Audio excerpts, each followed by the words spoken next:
समाचार अब तक, सत्य का साहस। नमस्कार, मैं नेहा। समाचार अब तक में आप सभी का स्वागत है। देखते हैं आज के कुछ मुख्य खबरें। हम हमारा हक मांगते हैं, नहीं किसी से भीख मांगते। हम हमारा हक मांगते हैं, नहीं किसी से भीख मांगते। नामांकित शिक्षण योजना सुरू झालीच पाहिजे, झालीच पाहिजे, झालीच पाहिजे। नामांकित शिक्षण योजना सुरू झालीच पाहिजे, झालीच पाहिजे, झालीच पाहिजे। हम हमारा हक मांगते हैं।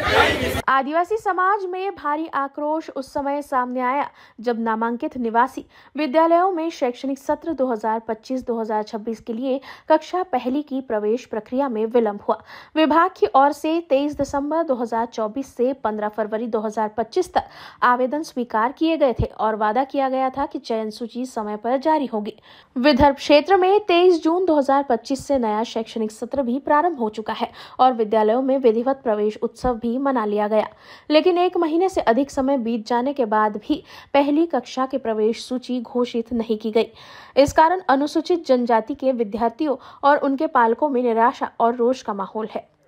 पालकों का आरोप है कि आदिवासी विकास विभाग के कर्मचारी संतोषजनक उत्तर नहीं दे रहे हैं। आदिवासी नेताओं ने चेतावनी दी है कि यदि तुरंत प्रवेश सूची जारी नहीं की गई तो नागपुर स्थित आदिवासी विकास विभाग कार्यालय आंदोलन किया जाएगा।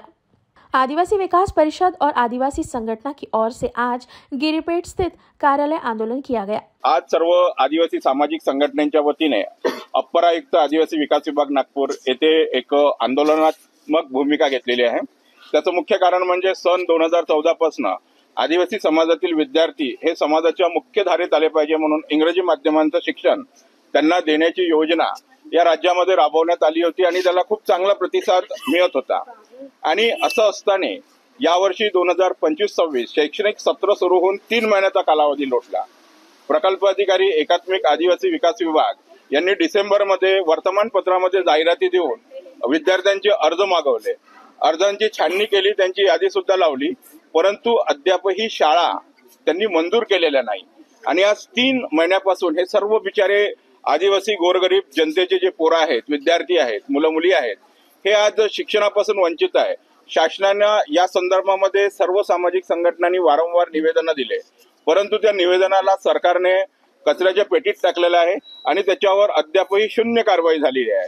शेवटी वारंवार अल्टिमेटम देऊनही विभागाने न ऐकल्यामुळे आज सर्व सामाजिक संघटना, पालक वर्ग आणि विद्यार्थी यांच्या संयुक्त विद्यमानाने आज आम्ही अप्पर आयुक्त आदिवासी विकास विभाग येथे आम्ही प्रतिकात्मक नामांकित शिक्षण योजनेच्या अंतर्गत आम्ही समाजाच्या वतीने तिथे शाळा चालू करणार आणि सरकारला दाखवून देणार की शिक्षण, कारण आजची ही गरज मुख्य म्हणजे आमचा आदिवासी समाजातील विद्यार्थी जोपर्यंत सुशिक्षित होत नाही तोपर्यंत तो आपल्या अन्याय अत्याचाराच्या विरुद्ध लढू शकत नाही। म्हणून आज आम्ही तिथे आज प्रतिकात्मक शाळा भरवणार आहोत।